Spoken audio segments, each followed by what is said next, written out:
कहाँ से आना हुआ है? मेरा छत्तीसगढ़ के जिला सूरजपुर से। फिट इंडिया एक अभियान को लेकर के 18,000 किलोमीटर की यात्रा साइकिल के द्वारा छत्तीसगढ़ से शुरुआत होती है और आज और अभी दिल्ली पहुंचती है ये यात्रा। सबसे पहला जो स्टिकर है वो फिट इंडिया का है, जिसमें मोदी जी का फोटो है और स्वास्थ्य के प्रति जागरूकता अभियान को लेकर के इन्होंने अनुराग ठाकुर का भी एक फोटो लगाया है राजीव कुमार रजवाड़े ने अपने साइकिल यात्रा के साथ में। मध्य प्रदेश, महाराष्ट्र, मुंबई, गोवा, कर्नाटक, केरल, तमिलनाडु, आंध्र प्रदेश, उड़ीसा, झारखंड, बिहार, उत्तर प्रदेश, उत्तराखंड, हिमाचल प्रदेश और जम्मू कश्मीर, लद्दाख, पंजाब, हरियाणा और ये दिल्ली, इतना सब राज्यों को कवर करते हुए ये यात्रा एक अकेले युवा की, नौजवान की दिल्ली पहुंचती है। तो खाने की व्यवस्था कैसे रही? देखिए, ये जो झंडा है ना, ये बहुत पावरफुल झंडा है पूरे देश में और पूरे विश्व में।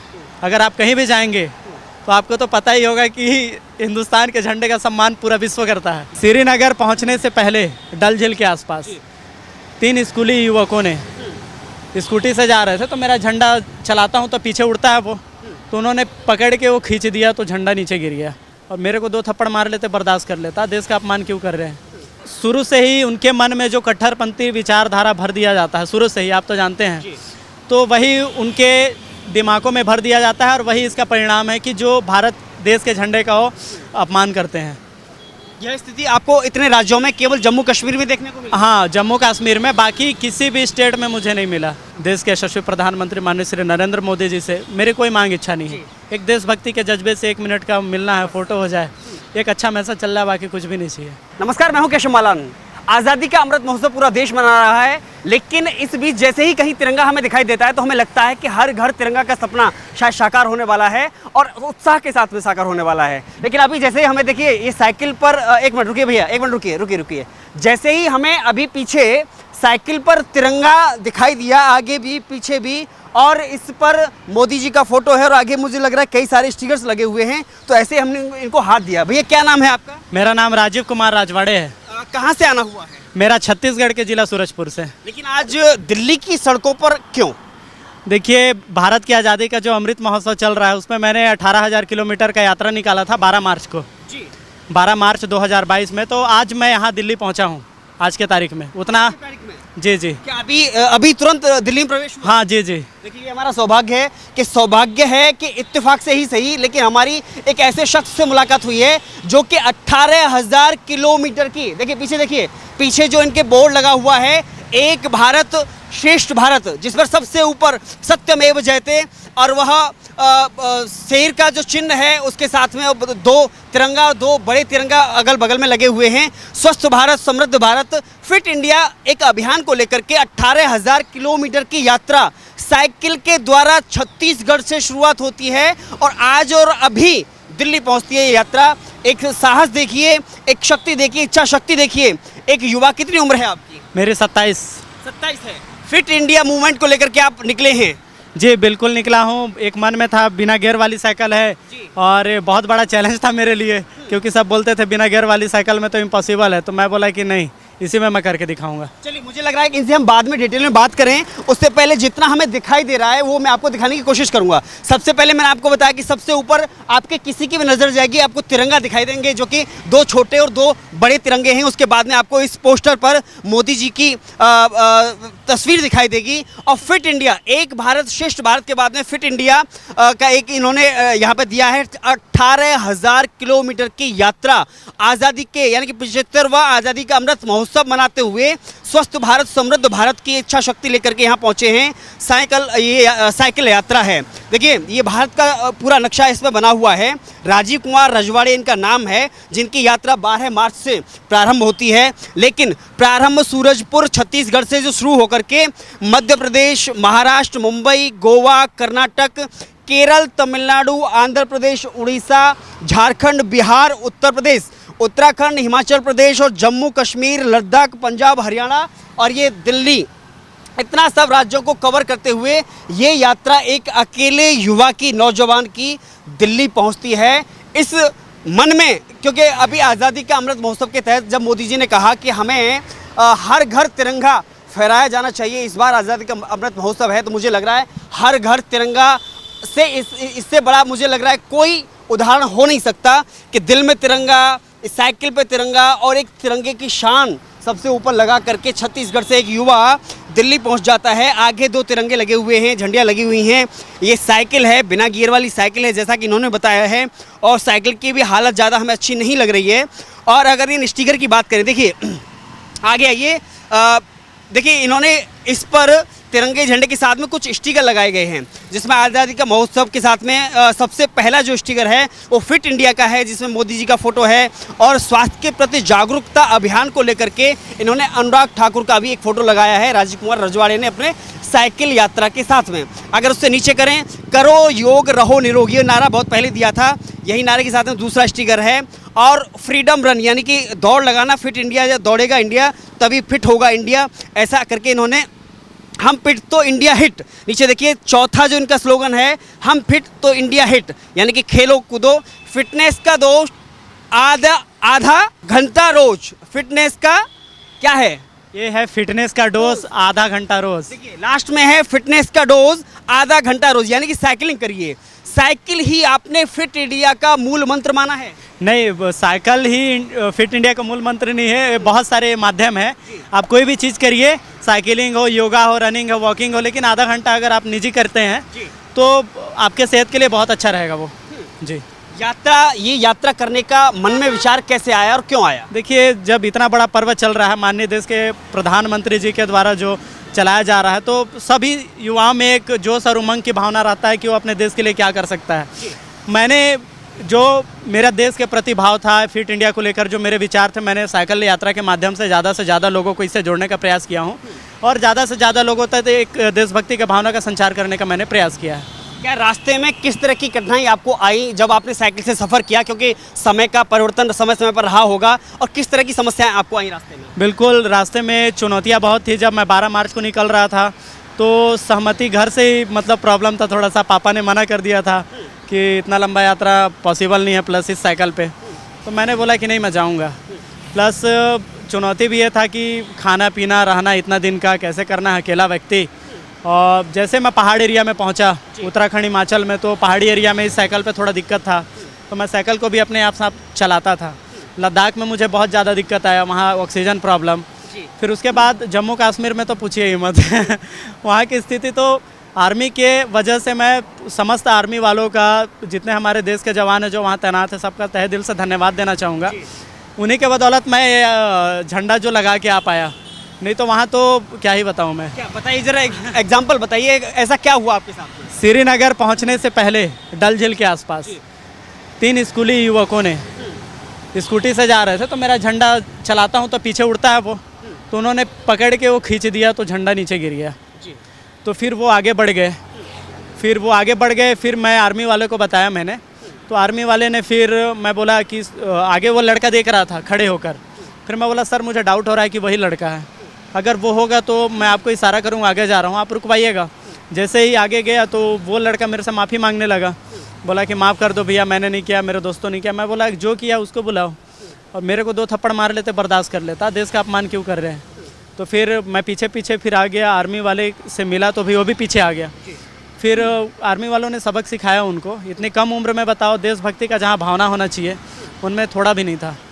तो ये ऐसा उन्होंने क्या कहा, आखिर इस तिरंगे को देख करके क्या उनकी पीड़ा थी, उनकी जलन क्या थी? शुरू से ही उनके मन में जो कट्टरपंथी विचारधारा भर दिया जाता है, शुरू से ही, आप तो जानते हैं, तो वही उनके दिमागों में भर दिया जाता है, और वही इसका परिणाम है कि जो भारत देश के झंडे का वो अपमान करते हैं। यह स्थिति आपको इतने राज्यों में केवल जम्मू कश्मीर में देखने को मिली? हाँ, जम्मू कश्मीर में, बाकी किसी भी स्टेट में मुझे नहीं मिला, किसी भी स्टेट में। हालांकि लोग मजाक बनाते थे, कोई कुछ बोलता था, लेकिन इस तरीके का झंडे का अपमान कोई नहीं किया। ऐसा भी कहीं मौका मिला कि जब किसी ने इस तिरंगे को देख करके आपको सैल्यूट किया हो, सलाम किया हो? हजारों लोग। अगर मैं मोदी जी से अगर मिलता हूँ कहीं भी, अगर कहीं फ़ोटो वायरल होती है तो हर इंडिया में मैं ही दिखूँगा आपको। इतने लोग मेरे को रास्ते में मिले, सेल्फी लिए, फ़ोटो लिए हैं, सैल्यूट किया, फ़ोटो लिए, सेल्फी लिए, सैल्यूट भी किए तिरंगे को देखकर। बहुत लोग मिले, बहुत। लेकिन पीड़ा हुई कि जब जम्मू कश्मीर, जहां धारा 370 हटाने के बावजूद भी अगर ऐसे हालात हैं, तो मन में पीड़ा हुई? बिल्कुल पीड़ा हुई। अब देश का झंडे का अपमान करना सरासर देश का अपमान करना है, और मैं तो कहता हूं कि उनको जो स्कूली में शिक्षा दी जाती है वो देशभक्ति का भी एक चैप्टर हो, जो देश के इतिहास के बारे में पढ़ाया जाता है, लेकिन पता नहीं उनको कहाँ से क्या शिक्षा दिया जाता है। आप सोचो कि 9वीं 10वीं में पढ़ने वाले छात्र वो झंडे का अपमान कर रहे हैं। या तो वहाँ राष्ट्रगान नहीं गाया जाता होगा, या तो उनको हिस्ट्री के बारे में नहीं बताया जाता होगा, नहीं तो या तो उनको दूसरे जगह की तालीम दी जाती होगी। लगता है कि जो हर घर तिरंगा अभियान जो चलाया है, इसका असर और सबसे सकारात्मक असर जम्मू कश्मीर में देखने को मिलेगा। ये तो बहुत टफ है जम्मू कश्मीर के लिए, मैं आपको बता रहा हूँ, क्योंकि मैं वहीं से आ रहा हूँ अभी। ये बहुत ही ज़्यादा टफ है। वहाँ लोग तिरंगा तो क्या ही बताऊँ, मैं आपको बोल नहीं सकता। मतलब तिरंगा लगाना पसंद नहीं करते उधर के लोग। लेकिन आज लाल चौक पे तिरंगा फहरा रहा है। लाल चौक में तो ठीक है, जी लेकिन घरों की बात कह रहा हूँ मैं। हर घर तिरंगा बोला ना माननीय प्रधानमंत्री जी ने, तो हर घर तिरंगा मुश्किल ही है मुझे लगता है वहाँ के लिए। बाकी जगह के लिए तो मैं बोल सकता हूँ। अगर और इसके अलावा किस तरह की चुनौतियों का आपको सामना करना पड़ा?